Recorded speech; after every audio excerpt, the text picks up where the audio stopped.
Débarquer au Caire, c'est se confronter à la plus grande capitale d'Afrique. Son chiffre de plus de 20 millions d'habitants donne le vertige. Ville grouillante, étourdissante, suffocante, déroutante, autant de qualificatifs qui font de cette ville un véritable enfer. Pourtant, le Caire m'a envoûté. Peut-être parce que j'ai su le regarder autrement. Je vous emmène à la rencontre de ce Caire plus fascinant que jamais.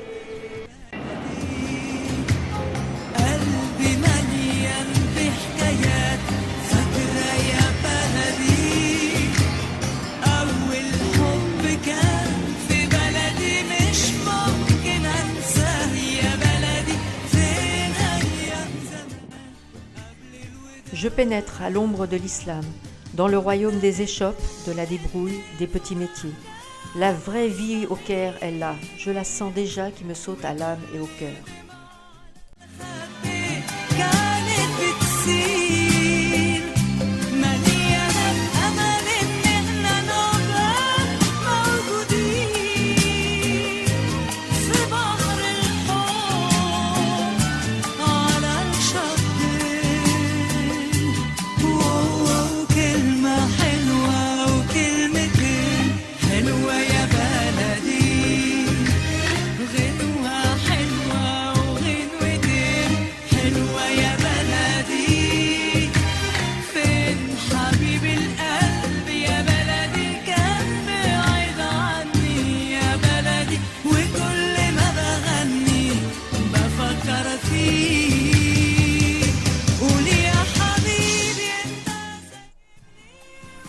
Des galettes rondes, légèrement bombées, toutes fraîches et délicieuses se nomment Aïch Baladi, autrement dit du pays. Au loin, au-dessus de la foule, semblent flotter des plateaux entassés les uns sur les autres et recouverts de cette galette si particulière. Les gens s'écartent pour laisser place à un cycliste peu ordinaire qui joue les équilibristes pour livrer son pain.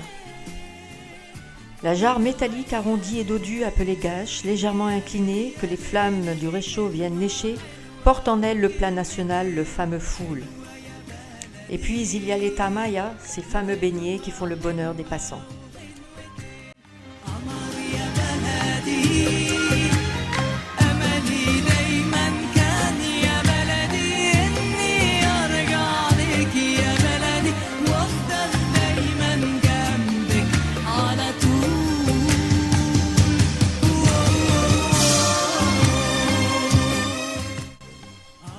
Il y a fort longtemps que les Égyptiens ont pris possession de la rue, devenu le personnage central d'une vie qui s'écoule au gré du marchandage, des discussions dans la fraîcheur de ses murs, des blagues, les fameuses noktas, échangées entre deux bouffées de chicha, la rue s'offre au partage.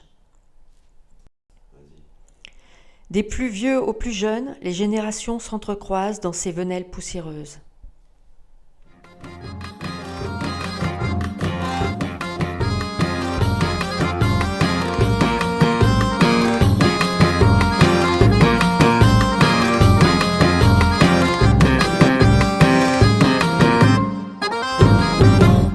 بكا بكا بكا بكا بكا بكا برد صفرت كتير وعمري ما نلت عايش في القاع وجالي صداع عايش في القاع وجالي صداع وكل يوم تزيد الأوجاع في البكا بكا برد نصبوا علينا في حياتنا ولخصوا كل حكاياتنا انا كنت شاب جميل وكيوت لحد ما خدت انا بالشلوت من يومها على امري مغلوب في دنيا ماشيه بالشقلوب تلوث بصري وسمعي مش قادر اداري انا استمعي العمر بيجري وما بيرحمش سنين بتعدي ما تتعوضش انا ترس في مكانها مش بتدور من صغري وانا مستني دور في البكا بكا بكا بكا بكا بكا بور صفرت كتير وعمري ما نلت عايش في القاع وجالي صداع عايش في القاع وجالي صداع وكل مدى تزيد الاوجاع في البكا بكا بور كل يوم انا بفرط. C'est à califourchon sur l'épaule que l'enfant égyptien découvre le monde. Il parcourt ainsi la rue, surplombant des têtes, comme on dominerait le Caire du haut de la pyramide de Khéops.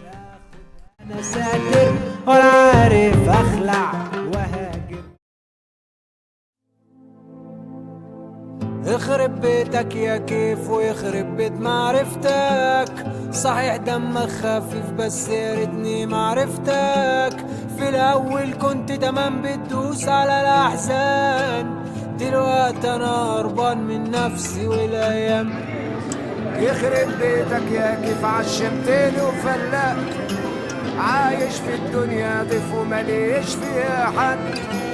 في واحد ابن حرام قاعد وانا فوخي، واحد كله يبرمه منه يا اخوه. وسكار جابت شوال وجوان جاب حبايه، حبايه جابت شريط وانتهت الحكايه. وسكار جابت شوال وجوان جاب حبايه، حبايه جابت شريط وانتهت الحكايه. من يومها وانا مش انا، الناس راحت لك وانا مرمي هنا.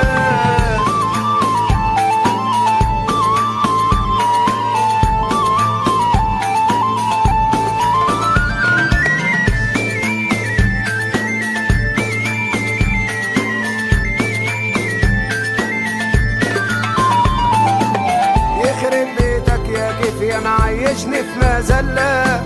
في بعدك مش عارف اعيش ولا عارف اتهنى، نايم في السبع نومة وداخل في كوما. خلصانة ومش باقيلي يوم. يخرب بيتك يا كيف ويخرب بيت ايامك. يا ريتني سمعت الناس ما سمعتش كلامك. اكبر بخاطري يا زمن واديني لمسة حنان، وافرد لي ظهري اللي اتقطع مرجعني زي زمان. وسكارة جابت شوال وجوان جاب حباية، حباية جابت شريط وانتهت الحكاية. وسكارة جابت شوال وجوان جاب حباية، حباية جابت شريط وانتهت الحكاية. Dans le ventre du Ran El Khalili, où l'homme habile et astucieux résiste à la mécanisation, j'entre dans la rue El Nahassin, au royaume du cuivre. Les échoppes semblent aussi vieilles que la rue, et ce cœur du Caire, qui ne s'arrête jamais de battre, nous offre le labeur de ces travailleurs acharnés.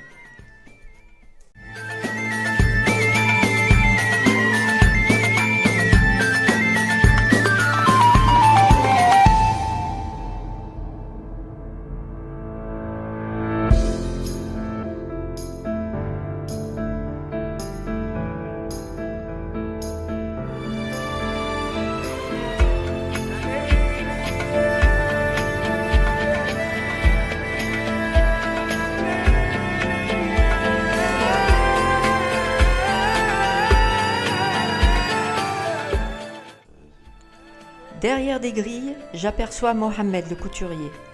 Réjoui et fier de ma présence, il bondit sur sa vieille machine qui, malgré son âge, n'en démarre pas moins au quart de tour. جابت جوان وجوان جاب حباية، حباية جابت شريط وانتهت الحكاية. وسكارة جابت جوان وجوان جاب حباية، حباية جابت شريط وانتهت الحكاية.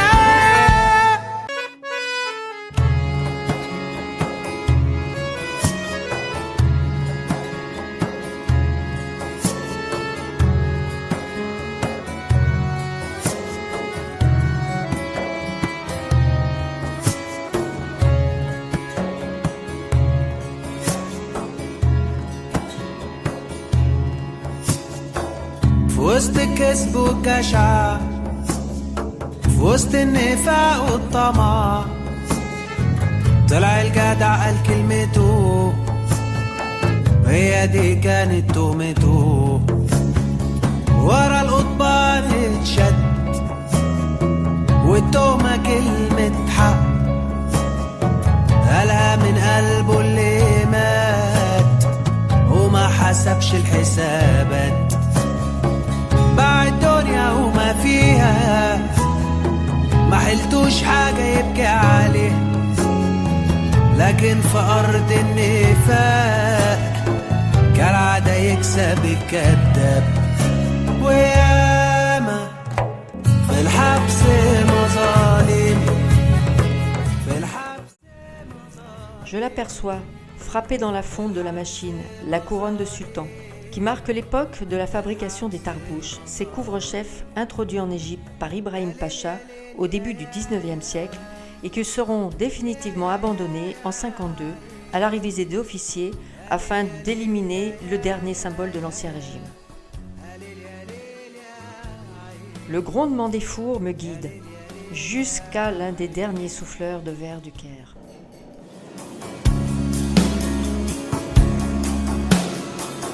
صحي من نومه وابتدى يومه. Les chats ont fait de la rue leur véritable royaume. Fidèles à leurs ancêtres statufiés et déifiés Bastet, ils courent les ruelles avec cette même allure, élancée, fin et vif. Ils sont petits, agiles, se faufilent partout, les oreilles grandes et pointues, toujours aux aguets, question de survie. Ils sont revêtus de pelage de diverses couleurs, tigrés, tachetés, qu'ils ont toutes les peines du monde à entretenir. Leur langue pourtant si puissante a depuis bien longtemps capitulé devant la crasse à combattre.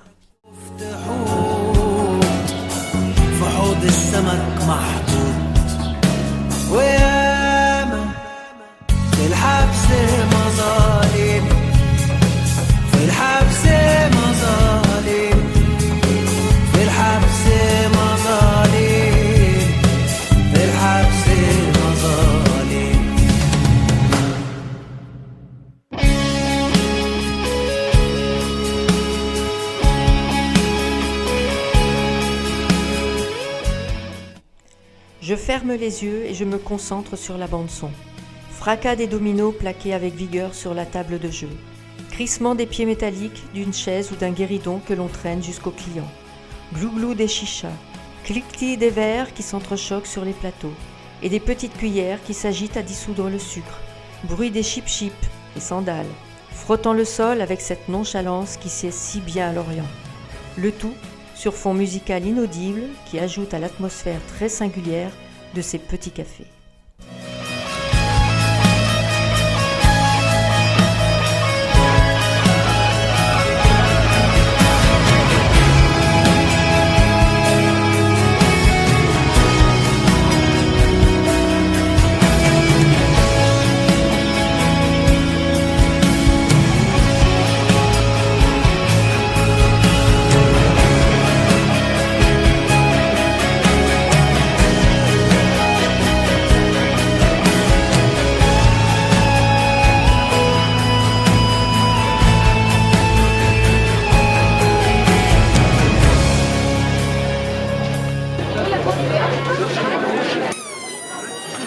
Oh my God!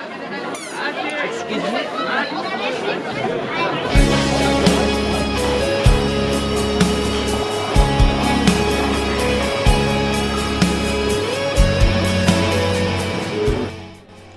Au cœur du Ran El Khalili, le café El Fishawi est un peu l'équivalent en plus populaire du Flore ou des Deux Magots parisiens.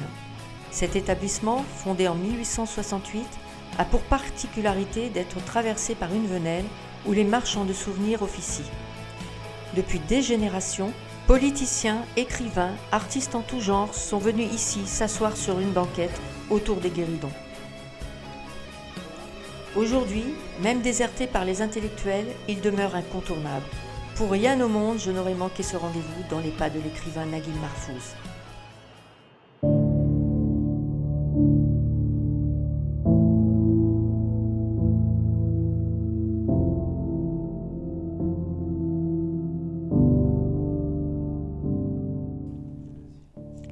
J'avance lentement, accablé par les 40 degrés que diffusent les rayons de Ré. Mon entrée dans la cité des morts est un petit quelque chose de surréaliste. Pas âme qui vive à l'horizon, et dans cette interminable rue principale dont les murs ocre et jaunes me renvoient l'image d'une cité fantôme, je me sens comme une pauvre intruse livrée à elle-même.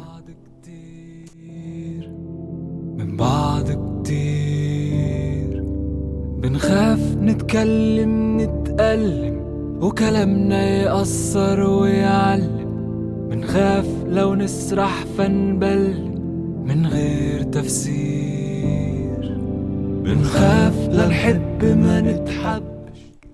Depuis le XIIIe siècle, sultans, princes et imams reposent sous d'innombrables dômes et minarets à l'ombre de la citadelle et de la mosquée Mohammed Ali. Ils y étaient tranquilles jusqu'à ce que des familles de sans-abri venues de Haute-Égypte ou de la région de Suez, chassées par la pauvreté et par la guerre, y élisent domicile, les tombes des plus riches servant ainsi à abriter les plus démunis.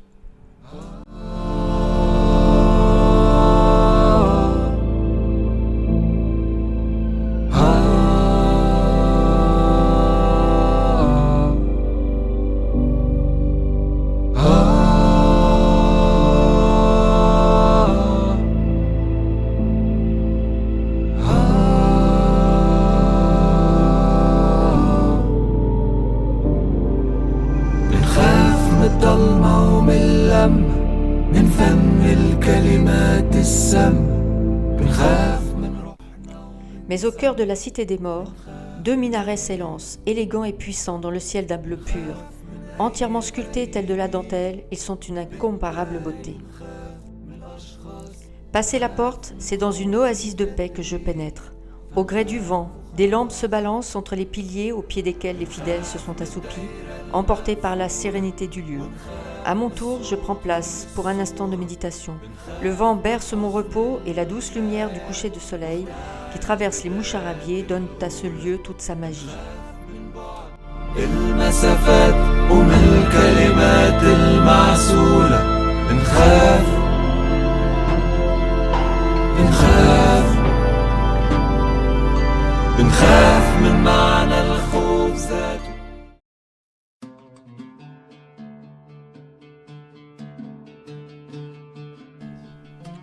Le taxi me dépose au pied d'un phare, celui de l'islam, connu des musulmans du monde entier, la mosquée Al-Azhar.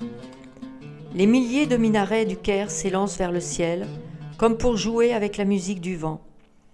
Ainsi, les appels à la prière, lancés par les muezzins, sont-ils portés très loin à l'oreille du peuple pratiquant.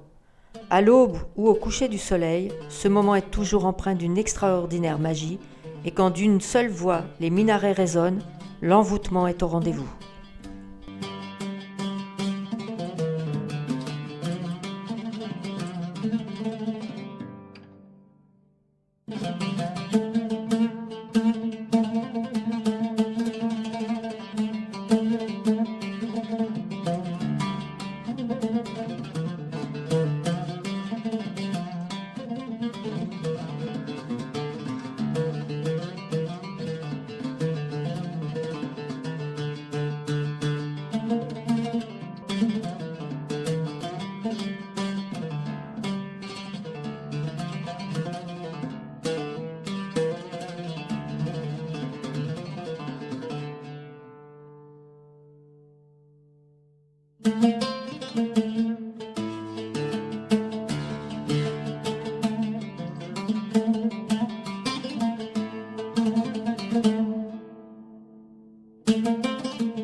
L'histoire de l'Égypte et celle des Coptes se confondent depuis 2000 ans. L'Église copte étant la plus ancienne du Proche-Orient. L'Égypte est liée à l'origine du christianisme, quand la Sainte Famille s'y est réfugiée, fuyant les persécutions du roi Hérode. La tradition veut ainsi que Jésus y ait passé sa petite enfance, faisant ainsi de l'Égypte une autre terre sainte. Née à Alexandrie au IIe siècle, de la prédication de Marc l'évangéliste, l'Église copte est encore dirigée aujourd'hui par le patriarche d'Alexandrie.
Nous voici au centre-ville du Caire, Ouest El Balad comme on dit, et sa fameuse place El Tahrir, connue du monde entier depuis la révolution du Nil en janvier 2011. يوم في بالك تبعدك لو حتى لحظة عن الملل أو ترحمك من الاكتئاب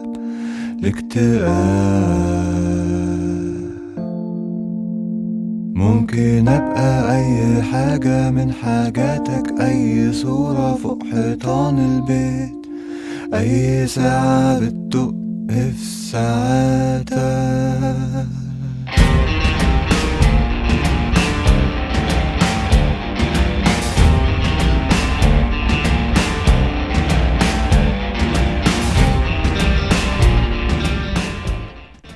Passé le pont Kasr el-Nil, nous voici sur l'île de Zamalek, une île quartier centrale du Caire, une île au calme, mais au cœur de la ville.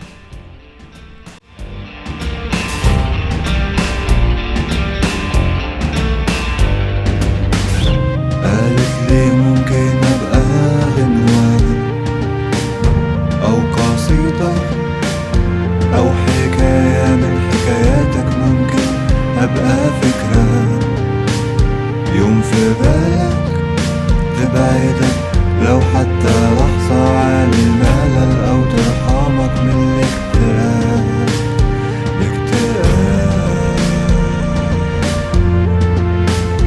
ممكن أبقى أي حاجة من حاجاتك أي صورة فوق حيطان البيت أي ساعة تدق في ساعاتك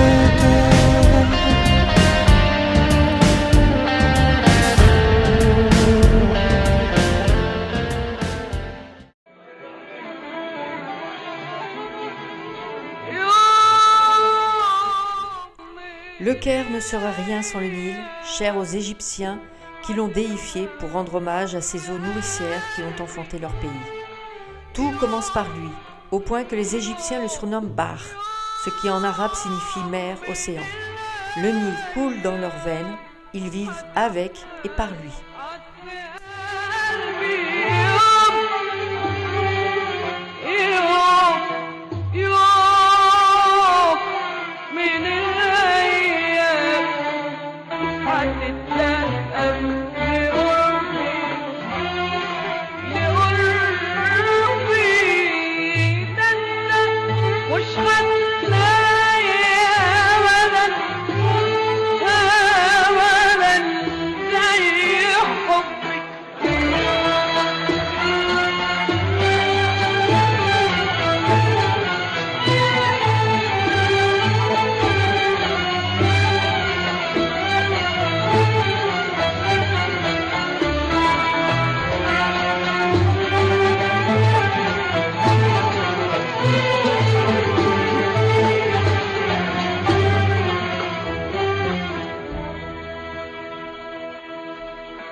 Elle longe le quartier de Zamalek, le long d'un bras du Nil, niché au creux de la berge, rangées en une seule file indienne, car elles ne sont plus qu'une petite trentaine, demeures flottantes délicatement posées sur l'eau répondant au doux nom d'Awamas. Elles forment un monde à part entre terre et fleuve. Ici, le calme est roi, et seul le chant du muezzin de la mosquée toute proche vient doucement rompre la sérénité. Ce havre de paix et de fraîcheur était très prisé au début du siècle passé, un temps où la bourgeoisie kérote trouvait très chic d'y venir en villégiature. De leur barque, des pêcheurs nomades, les Sayadines, font un geste de la main en guise de bonjour. Ils vivent sur ce fleuve, embarqués dans un mouchoir de poche avec femmes et enfants, et n'ont pour seule richesse que leur bateau et leurs filets. De leur barque, des pêcheurs nomades, les Sayadines, font un geste de la main en guise de bonjour. Ils vivent sur ce fleuve, embarqués dans un mouchoir de poche avec femmes et enfants, et n'ont pour seule richesse que leur bateau et leurs filets. De la vie grouillante de la ville et des fêtes qui sont parfois données sur les Awamas, ils n'ont que des échos. Dans les moments de repos, ils retrouvent leur emplacement sur la rive et attachent entre elles les embarcations. Une communauté de plusieurs familles se forme alors à l'abri des regards. Les femmes s'activent à la lessive, les enfants se chamaillent pendant que les hommes se détendent dans les vapeurs de chicha.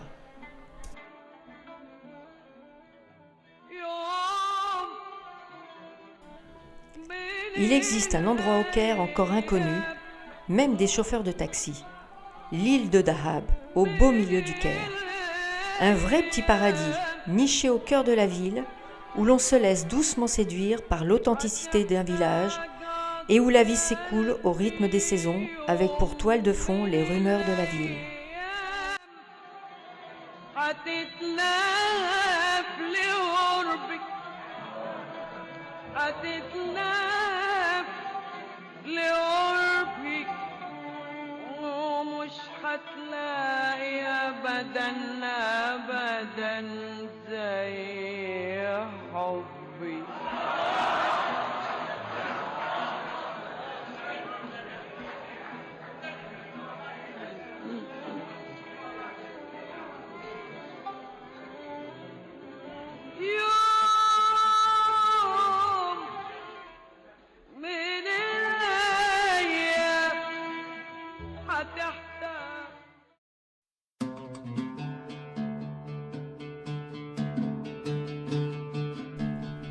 Et si maintenant nous partions à la rencontre de l'Antiquité, à travers le regard de l'égyptologue Vassil Dobrev. On a 8 images du Khéops, il n'est jamais présenté avec une barbe. On a, je sais pas combien, une vingtaine, trentaine d'images de Képhren avec le Némès, il n'est jamais sans barbe. Toujours avec une barbe et le Némès sans pli.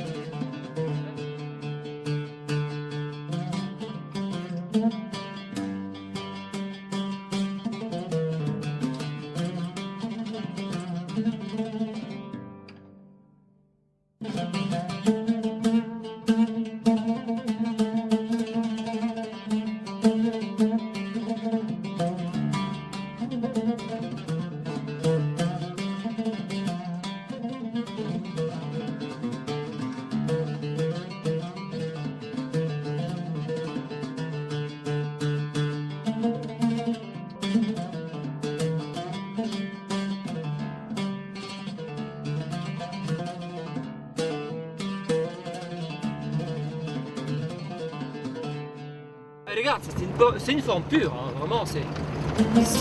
Regarde le décrochement de la pente, tu vas le voir, l'arête là.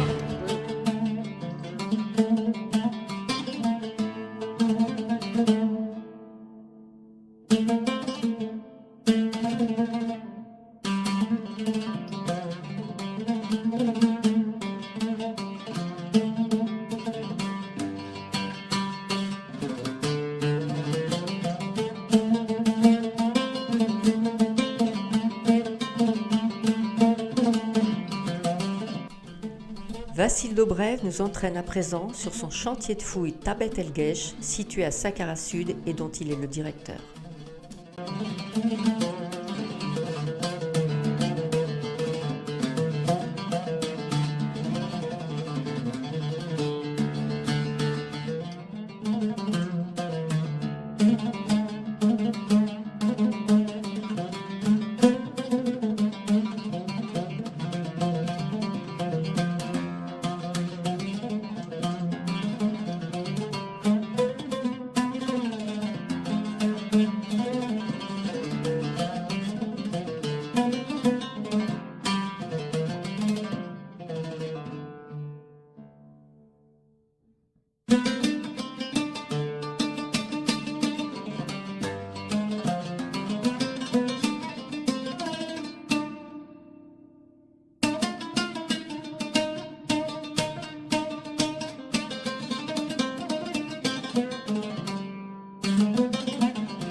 En revanche, ici, il dit, ça ce sont les. Là, ils ne sont pas en train de gaver, ils sont en train de prendre des choses dans ce vase, tu vois, et après ils gavent, tu vois, on voit un morceau qu'ils mettent. C'est certainement l'acte de gaver. Et là, c'est sous chet, c'est un pain. Et là, c'est fait what.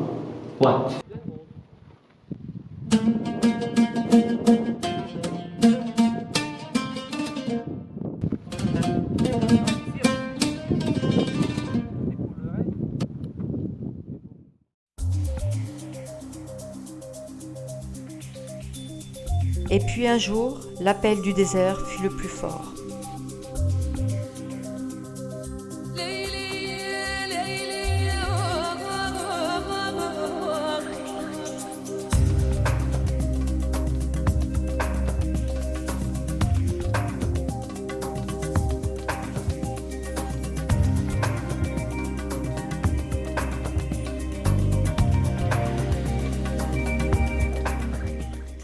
Son jeune regard fixé sur la crête de la dune, il la scrute le cœur battant. Elle reste impassible, sa robe de sable chaud déployée avec majesté. Silencieuse, pleine de grâce, elle semble l'accueillir avec joie. Après quelques minutes, il décide finalement de se jeter sur elle, de grimper sur ses flancs, pour atteindre son sommet comme on arriverait dans ses bras. Là-haut, elle allait émerveiller. Il ne voit se perdre jusqu'à l'horizon qu'un vaste océan de dunes, dorées et ondulantes. Les vagues de sable se déroulent à l'infini. Dans le lointain, dans les brumes de la chaleur et du vent, se forment comme une écume qui danse sur la pointe des crêtes.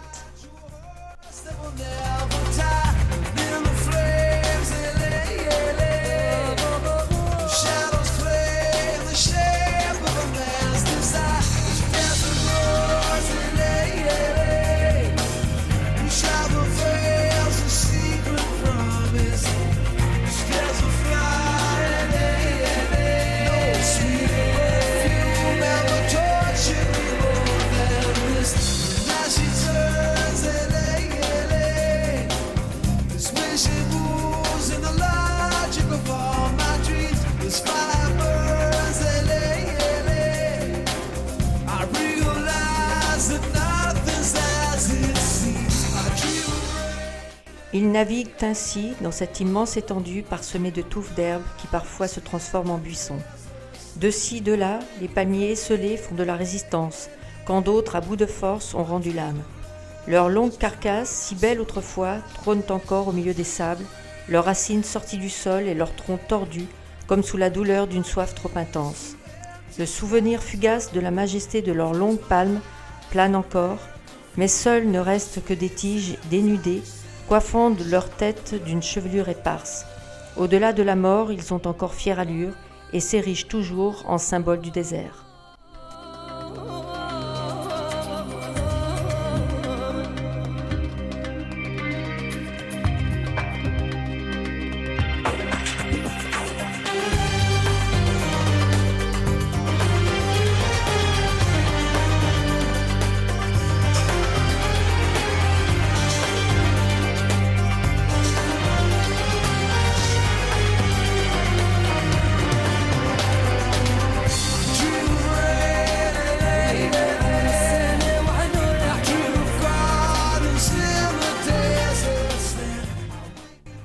Penchés au-dessus de l'une de ces sphères comme autour d'un berceau, nous découvrîmes au creux du globe un coquillage. Le calcaire au fil des millénaires l'avait protégé de ses couches successives. Ce fossile est une merveille.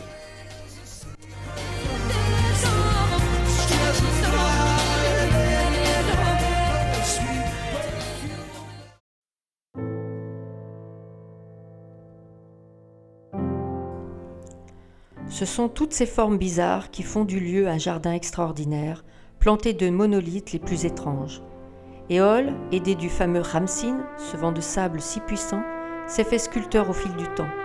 Tourbillonnant à son aise, il a engendré ainsi des formes de poissons, champignons, cobras, et autant de fantasmagories que l'imaginaire peut voir apparaître.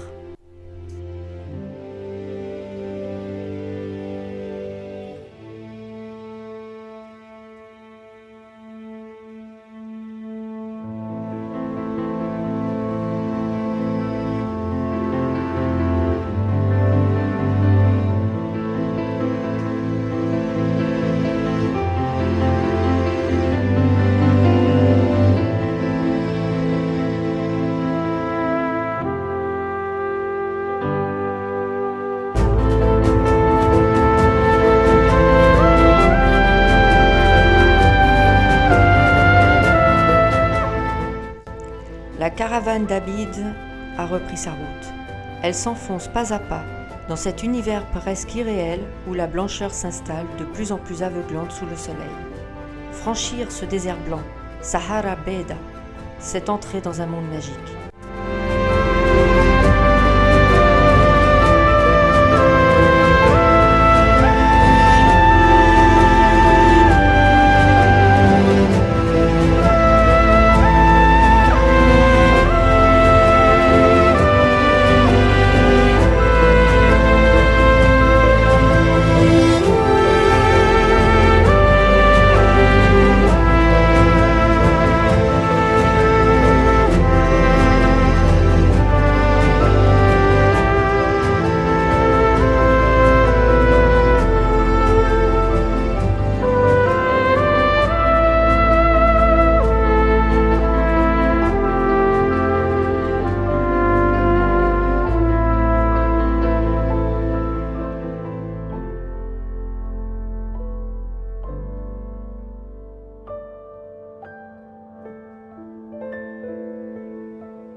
Une silhouette se détache, tête couronnée d'un chèche, un manteau sur les épaules.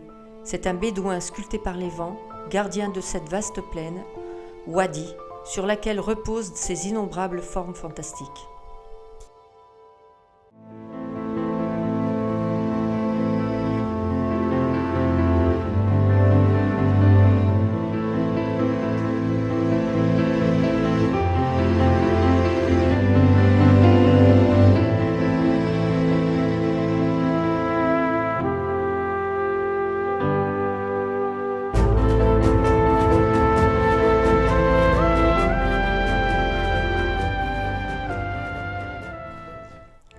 Le soleil se laisse glisser lentement au cœur des flots.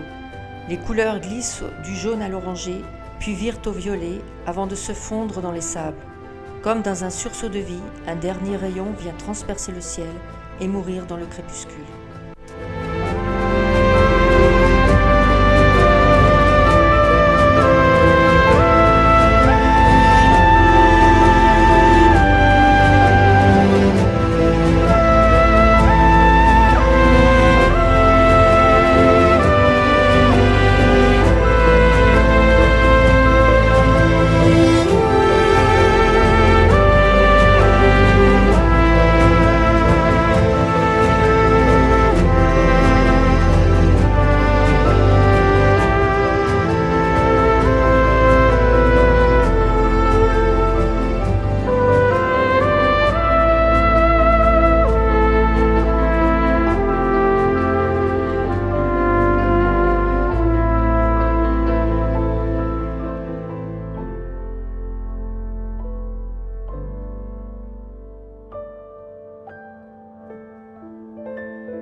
Le feu crépite et chaque silhouette en ombre chinoise danse sur la roche.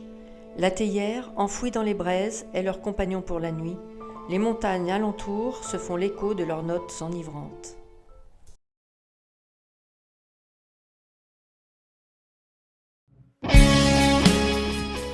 Le désert se souvient d'avoir été la mer. Au cœur de cet écrin où s'unissent l'or du sable et la craie, 75 millions d'années se sont écoulées depuis les flots. Mais les traces marines subsistent encore, témoignage fragile d'un passé où poissons et coquillages partageaient cet espace. Parfois, la caravane fait une pause au milieu d'un vaste plateau qui sonne creux. Les pas résonnent et crissent à la fois sur une plaque de calcaire qui s'étend sous les pieds. On la devine à peine, dissimulée sous un manteau de sulfure de fer qui est devenu noir à l'air libre. Petites boulettes, fossiles de coquillages, puis, comme un trésor, de jolies fleurs en forme d'étoiles noires d'une beauté surnaturelle.